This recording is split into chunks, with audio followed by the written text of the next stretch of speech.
Bienvenue sur Pulse IA. Découvrons ensemble les dernières percées de l'IA de ce mois de mars.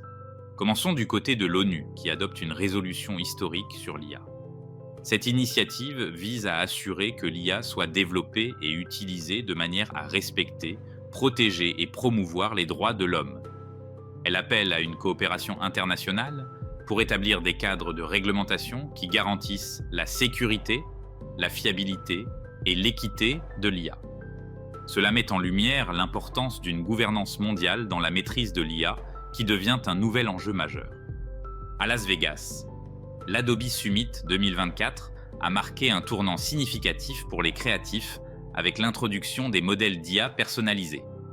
Cette initiative permet aux entreprises de développer des modèles d'IA sur mesure, en utilisant leurs propres données, ce qui élimine les problèmes de droits d'auteur tout en assurant une personnalisation poussée du contenu.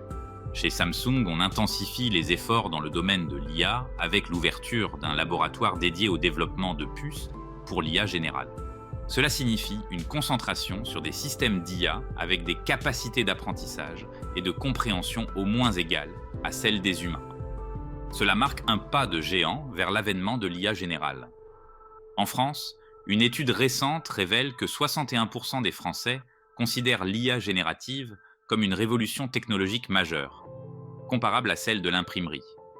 Malgré cette reconnaissance, 85% appellent à une réglementation stricte de l'IA, soulignant les préoccupations éthiques et juridiques que suscitent ces technologies.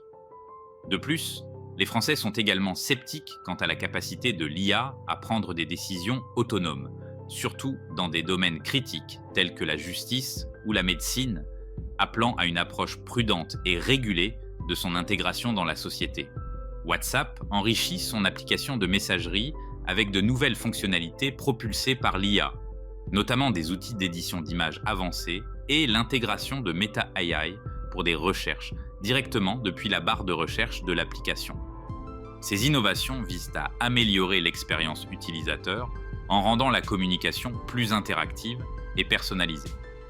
Pour finir, parlons de Sora, le générateur de vidéos d'OpenAI, en train de devenir une source de fascination et d'inquiétude pour l'industrie du cinéma. Mira Murati, le CTO d'OpenAI, souligne l'intention de collaborer avec les créateurs pour guider son développement. Malgré les préoccupations concernant le droit d'auteur et l'impact sur l'emploi, Sora se montre comme un outil puissant pour réaliser des idées créatives et permet de concrétiser des visions artistiques sans les contraintes traditionnelles. OpenAI cherche à intégrer Sora à Hollywood, tout en suscitant un débat sur la nécessité de régulation. Cette dualité souligne le potentiel disruptif de l'IA dans le secteur créatif, entre opportunités inédites et défis éthiques. Nous verrons bien si Hollywood rentrera ou non dans le jeu de l'IA générative. Merci d'avoir suivi avec nous l'actualité du monde passionnant de l'IA présentée par notre avatar. Pour ne rien manquer des prochaines percées et des analyses approfondies dans le domaine de l'intelligence artificielle, assurez-vous de vous inscrire à notre newsletter. À très vite avec BGT.